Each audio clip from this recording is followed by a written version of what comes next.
Hello students, আজকে আমি যেটা করাবো সেটা হচ্ছে এন্টারপ্রিনিয়রশিপ।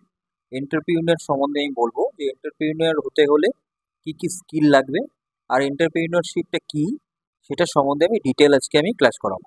এটা তোমাদের ক্লাস 9 যারা সিবিএসসি বোর্ডে পড়ছো তাদের তোমাদের এআই যে কম্পিউটার সাবজেক্ট আছে সেখানে পার্ট এ এই সেকশনটা রয়েছে। তাহলে চলো আমরা ক্লাসটা শুরু করি।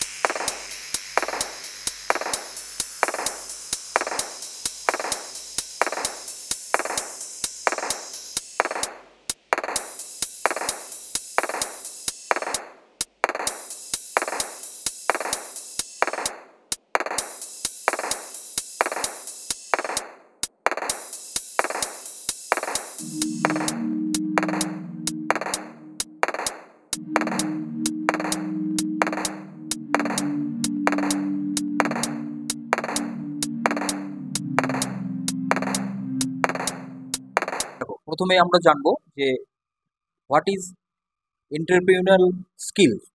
সেটা কি? এন্টারপ্রিনিউরিয়াল স্কিলস হচ্ছে সেই ধরনের কোয়ালিটি এবং অ্যাবিলিটি যেটা কাউকে সাহায্য করে কোনো কিছু শুরু করতে এবং সেটা সাকসেসফুলভাবে সেই বিজনেসটাতে কমপ্লিট করতে সাহায্য করে।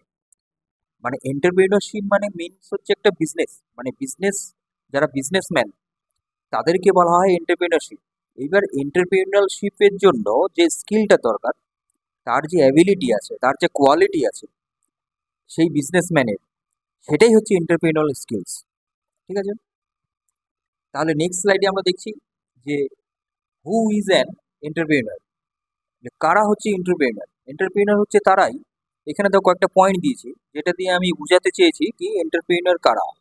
প্রথম 1 নম্বর হচ্ছে আইডেন্টিফাই প্রবলেম আর অপরচুনিটি। যারা প্রবলেমকে আইডেন্টিফাই করতে পারে এবং তার অপরচুনিটিটা নিতে পারে, মানে বুঝতে পারে, তারাই হচ্ছে অ্যাকচুয়াল কিন্তু এন্টারপ্রেনার। 2, যাদের মধ্যে একটা ক্রিয়েটিভিটি ভাবনা আছে, ঠিক আছে, একটা নতুন একটা কিছু ক্রিয়েট করবে এবং সেটা সেটা প্রয়োজনে আসবে, কারোর প্রয়োজনে আসবে, একটা সার্ভিস যেটা সাধারণ পাবলিকদের জন্য একটা সার্ভিস হবে, এইরকম কিছু ব্যাপারটা বোঝাচ্ছে। 3, টেক্স রিস্ক অ্যান্ড ওয়ার্ক। যারা রিস্ক নিতে পারে, যারা হার্ড ওয়ার্ক করতে পারে, তারা হচ্ছে এন্টারপ্রেনার। যেমন এক্সাম্পল দিয়েছি, ধরো একটা লোকাল বেকারি আছে, সেখানে ফ্রেশ ধরনের সব ব্রেড তৈরি করছে, হোমমেড ব্রেড। আবার যারা একটা কয়েকটা টিনেজার আছে যারা ডিজাইন করছে এবং বিক্রি করছে হ্যান্ডমেড জুয়েলারি অনলাইন। তাহলে হ্যান্ডমেড তাকে জুয়েলারি শিখতে হচ্ছে, জুয়েলারি বানানো সেটা জানতে হচ্ছে, এবং অনলাইনে যে কি করে সেটা মানে অনলাইন বিজনেস কি করে করতে হয় সেটাও তার, সেই স্কিলটাও তাকে নিতে হচ্ছে। তাহলে কি তার মধ্যে তার একটা ক্রিয়েটিভিটি ভাবনা এবং মানুষের কাছে মানুষের প্রয়োজনটা মানুষের কাছে পৌঁছে দেওয়া, সেই সার্ভিস, সেই চিন্তাভাবনা যার মধ্যে রয়েছে, যারা হার্ড ওয়ার্কার, তারাই কিন্তু একমাত্র এন্টারপ্রেনার। নেক্সট নেক্সট আমরা করব এন্টারপ্রেনার স্কিলস। স্কিলগুলো কি কি? প্রথম 1 নম্বর হচ্ছে ক্রিয়েটিভিটি অ্যান্ড ইনোভেটিভ। ইনোভেটিভ থাকতে হবে, ক্রিয়েটিভিটি থাকতে হবে। ঠিক আছে? যে নতুন নতুন আইডিয়া, সার্ভিস প্রদান করবে, তার যে প্রোডাক্ট, যে প্রোডাক্টগুলোর জন্য সার্ভিস প্রোডাক্ট হবে, সেই প্রোডাক্টগুলোকে তৈরি করা, সেটা নিয়ে নতুন করে ভাবনা, এবং সেই সার্ভিসটা কি করে সেই দেওয়া যেতে পারে সেটা নিয়ে একটা ভাবনা, সেই ইনোভেটিভ আইডিয়া। 2 নম্বর হচ্ছে প্রবলেম সলভিং। প্রবলেম সলভ করার তার ক্যাপাবিলিটি থাকতে হবে, সলভ করার, প্রবলেমকে ম্যানেজ করার তার ক্যাপাবিলিটি থাকতে হবে। ডিসিশন মেকিং, অবশ্যই তার ডিসিশন মেকিং মানে দুর্দান্ত হতে হবে, এবং কমিউনিকেশন স্কিলও বেটার হতে হবে। না হলে তো লোকেদের সাথে অ্যাকচুয়ালি মিশতে হবে, কথা বলতে হবে, তাকে বোঝাতে হবে, তোমার সার্ভিসটার সম্বন্ধে জানাতে হবে, তুমি কি সার্ভিস প্রদান করো, তোমার প্রোডাক্টের সম্বন্ধে জানাতে হবে মানুষদেরকে। তাহলে কমিউনিকেশন স্কিলটা একটা ইম্পর্টেন্ট রোল এখানে ক্যারি করছে। তারপরে নেক্সট হচ্ছে টিম ওয়ার্ক। টিম ওয়ার্ককেও কিন্তু একটা ইম্পর্টেন্ট রোল ক্যারি করে, কারণ তুমি একা কাজ করবে না, তোমার আন্ডারে আরও অনেকে কাজ করবে, তাদেরকে নিয়ে তোমাকে চলতে হবে, তাদের ভালো মন্দ, তাদেরকে সমস্ত কিছু বুঝতে হবে, তাদেরকে নিয়ে চলতে হবে, ম্যানেজ করতে হবে, এটা টিম ওয়ার্ক। নেক্সট হচ্ছে লাস্ট ওয়ান, ফিনান্সিয়াল লিটারেসি। অবশ্যই ফিনান্সিয়ালিটি থাকতে হবে, মানে কি করে আমি 1 টাকা ইনকাম করে আমি সেখান থেকে 50 পয়সা হলেও আমি সেভ করব, 50 পয়সা আমার থাকবে।